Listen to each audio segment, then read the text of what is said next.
क्षम भक्तों, अगर आपकी इच्छाएँ अभी तक पूरी नहीं हुई हैं, आप चाहते हैं आपकी इच्छाएँ जल्द से जल्द पूरी हो जाएँ, तो इस दिन आपको क्या करना है? भजन मंत्र शक्ति, एक प्रार्थना भगवान से। और सभी क्षम भक्तों को जय श्री श्याम। क्षम भक्तों, कैसे हैं आप सभी? उम्मीद करते हैं अच्छे ही होंगे।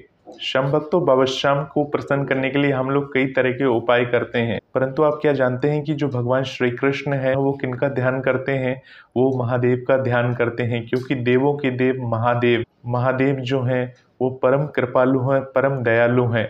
अगर आपने महादेव को प्रसन्न कर लिया तो आप सभी देवी देवताओं को प्रसन्न कर सकते हैं। तो क्षम भक्तों, ऐसा माना जाता है कि अगर आप महादेव को प्रसन्न करते हैं तो आपके सारे काम सिद्ध हो जाते हैं। यानी अगर आप बाबा श्याम के दरबार जाते हैं, बाबा श्याम से अरदास अर्जी लगाते हैं और आपकी अर्जी अरदास अभी तक पूरी नहीं हुई, तो क्षम भक्तों आप ये काम कर सकते हैं। और ऐसा माना जाता है कि कुछ काम जो होते हैं वो शुभ तिथि पर करना अति लाभदायक होता है। वैसे तो हम हर रोज घर में पूजा पाठ करते हैं, भगवान शिव की आराधना करते हैं, बाबा श्याम की आराधना करते हैं और उसके साथ साथ बाकी देवी देवताओं की भी आराधना करते हैं। परंतु क्षम भक्तों, महाशिवरात्रि यानी कि मासिक शिवरात्रि तो हर महीने ही आती है, परंतु जो महाशिवरात्रि है, अगर उस दिन अगर आप कुछ उपाय करते हैं तो ऐसा माना जाता है कि महादेव की परम कृपा बनती है और जो बाबा श्याम से जुड़े हुए भक्त हैं, बाबा श्याम की असीम कृपा उन पर बनी रहती है। तो क्षम भक्तों, महाशिवरात्रि के दिन आप सभी जानते हैं जैसे कि उस दिन मंदिरों में काफ़ी अत्यधिक भीड़ होती है और हर कोई उस दिन सुबह सुबह नहा धोकर मंदिर जाते हैं हर कोई, और मंदिर में जाकर भगवान शिव को जलाभिषेक करना चाहता है। हर कोई पंचामृत तैयार करता है और पंचामृत तैयार करने के बाद शिवलिंग पर एक लोटा जल अर्पण कर देना चाहता है। तो क्षम भक्तों, आज मैं आपको बताऊंगा कि अगर आप मंदिर नहीं जा पा रहे हैं तो घर में ही एक छोटा सा शिवलिंग लाकर आप भगवान शिव को प्रसन्न कर सकते हैं। घर में ही आप पूजा कर सकते हैं और जब आपको समय मिले और आपके घर के आसपास में ऐसा मंदिर है तो वहां जाकर भगवान शिव के मंदिर जाकर भगवान शिव को प्रसन्न कर सकते हैं। तो क्षम भक्तों, सबसे पहले बात कर लेते हैं कि महादेव को आपको क्या नहीं अर्पण करना चाहिए।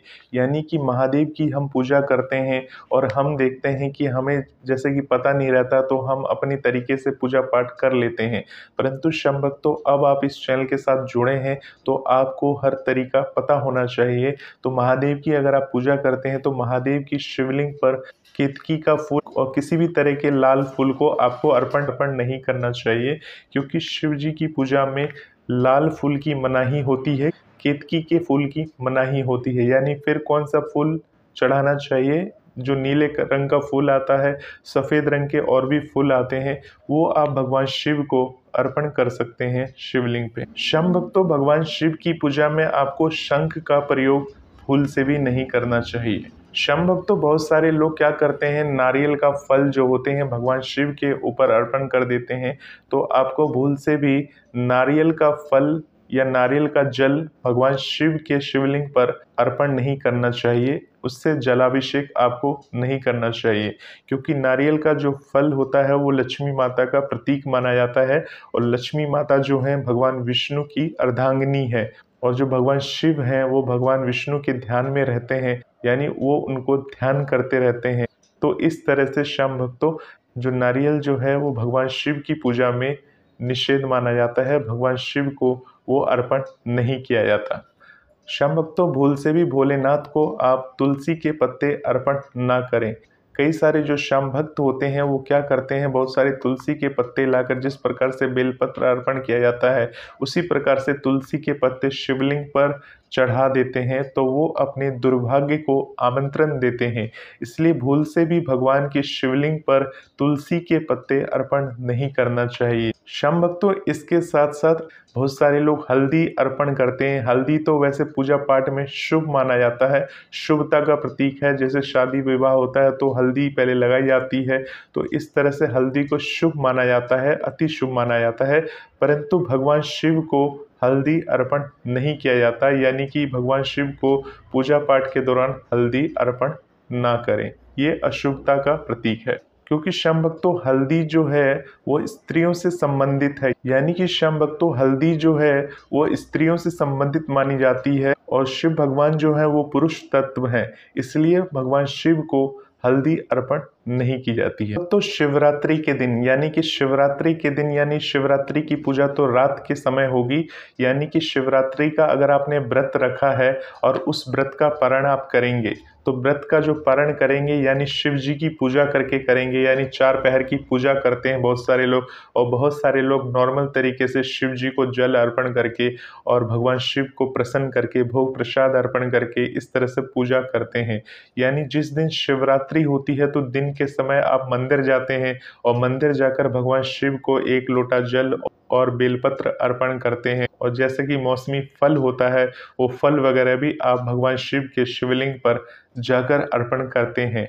तो श्याम भक्तों, दिन के समय तो आप ये करेंगे, परंतु रात्रि के समय में जब शिव जी का श्रृंगार होता है तो उस दिन आपका पूरे दिन का व्रत रहेगा, और इस व्रत का जो पारण होगा वो अगले दिन आप करेंगे। तो यानी कि अगले दिन जिस दिन आप व्रत का पारण करेंगे, सुबह के 6:30 बजे से पहले यानी कि सुबह 6:30 बजे के बाद आप इस व्रत का पारण कर सकते हैं। यानी शिवरात्रि मान लीजिए 8 मार्च की है, तो इसका व्रत का जो पारण होगा वो 9 मार्च की सुबह 6:30 बजे के बाद आप इस व्रत का पारण कर सकते हैं।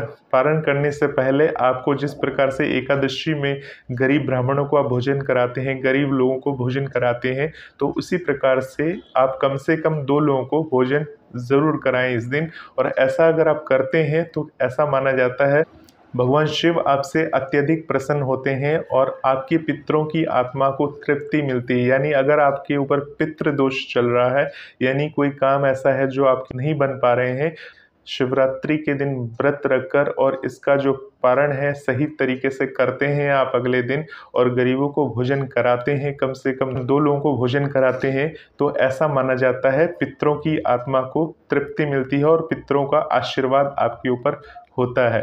तो श्याम भक्तों, इस तरह से गरीबों को भोजन जरूर कराएं इस दिन। श्याम भक्तों, अगर आपका मन अशांत रहता है और आप चाहते हैं कि आपकी मन को शांति मिले, तो आपको इस दिन क्या करना है, इस दिन आपको 1 लोटे में जल भरकर उसमें काला तिल मिला देना है, और काला तिल मिलाकर शिवलिंग पर जाकर अर्पण करना है। शिवलिंग पर अगर आप अर्पण करते हैं और वो दिन महाशिवरात्रि वाले दिन होता है, तो ऐसा माना जाता है, ऐसा करते हैं तो महादेव की कृपा बनती है और आपके मन में शांति का वास होता है। यानी अगर मन किसी कारण से परेशान रहता है तो शिव जी की इस प्रकार से अगर आप पूजा करते हैं तो भगवान शिव की अति कृपा होती है। परंतु जब आप भगवान शिव को जल अर्पण करेंगे, उस समय आपको ओम नमः शिवाय मंत्र का जाप करते रहना चाहिए।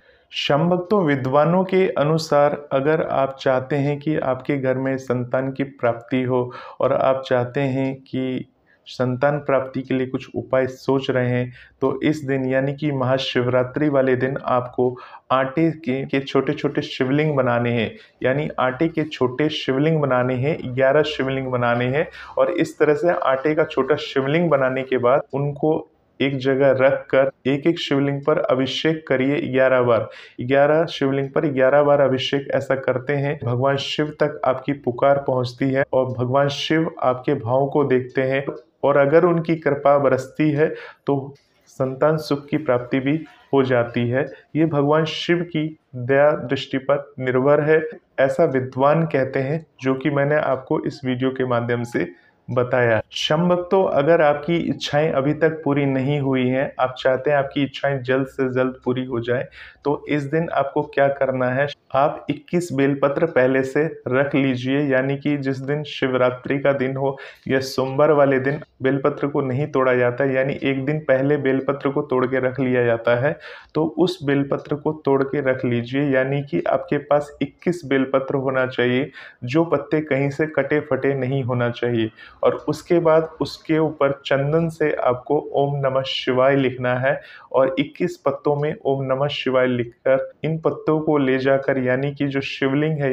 यानी कि आपके नज़दीकी मंदिर में जाएं, वहां पर जाकर शिवलिंग पर इस पत्तों को अर्पण करें और साथ में भगवान शिव का अभिषेक करें। 21 बेलपत्रों में ओम नमः शिवाय लिखकर भगवान शिव के शिवलिंग पर अर्पण करें, तो भगवान शिव की असीम कृपा आपके ऊपर बनी रहती है और आपकी जैसी इच्छाएं होती हैं उन इच्छाओं को भगवान शिव जल्द से जल्द पूरी भी करते हैं। शम भक्तों, अगर आप अत्यधिक बीमार रहते हैं तो महाशिवरात्रि के दिन आप ये उपाय कर सकते हैं। इस दिन आपको करना क्या है, अगर आपके अपने घर में यानी कि नज़दीकी मंदिर में जाएंगे तो काफ़ी अत्यधिक भीड़ होती है, तो भगवान शिव का जो अभिषेक होता है वो सूर्यास्त से पहले पहले आपको अभिषेक करना है। सूर्यास्त होने के बाद यानी सूरज डूबने के बाद आपको अभिषेक करने की मनाही होती है, यानी उसके बाद भगवान का श्रृंगार होता है, यानी भगवान के दर्शन किए जाते हैं। यानी कि सूर्यास्त से पहले पहले जब भी समय मिले तो भगवान शिव के मंदिर जाएं, और अगर आप भगवान शिव के मंदिर में अत्यधिक भीड़ है वहां नहीं जा पा रहे हैं तो घर में एक छोटा सा शिवलिंग के ऊपर आप 101 बार जलाभिषेक करें। यानी जलाभिषेक करने के लिए आप छोटा जल का पात्र ले सकते हैं, ज़रूरी नहीं कि बड़ा वाला जल का पात्र लेना है। छोटा कोई जल का पात्र लेकर आप भगवान शिव का जलाभिषेक कर सकते हैं, और साथ में आपको एक मंत्र बोलना है। इस मंत्र को बोलते बोलते आपको धीरे धीरे करके जलाभिषेक करना है। और ऐसा माना जाता है कि अगर आप इस तरह से 101 बार बैठकर भगवान शिव का ध्यान करके ये जलाभिषेक करते हैं तो यदि आपके घर में कोई बीमारी आपको परेशान कर रही है या लंबे समय से परेशान कर रही है और यदि भगवान शिव की कृपा हुई तो वो जल्द से जल्द ठीक हो जाती है। तो भगवान शिव का जलाभिषेक करते हुए आपको इस मंत्र का जाप करना चाहिए। ओम हौं जुं सः ओम भूर्भुवः स्वः ओम त्र्यंबकं यजामहे सुगंधिं पुष्टिवर्धनम् उर्वारुकमिव वन्दनान् मृत्योर्मोक्ष्यैर्मामृतात्। ओम स्वः भुवः भू ओम सः जुं हो ओम। इस मंत्र का अगर आप जाप करते हैं तो भगवान शिव की महिमा आपके पूरे परिवार पर बनी रहती है। यानी किसी भी तरह की अगर आपको असाध्य बीमारी है तो भगवान शिव की कृपा हुई तो वो जल्द से जल्द राहत मिलती है।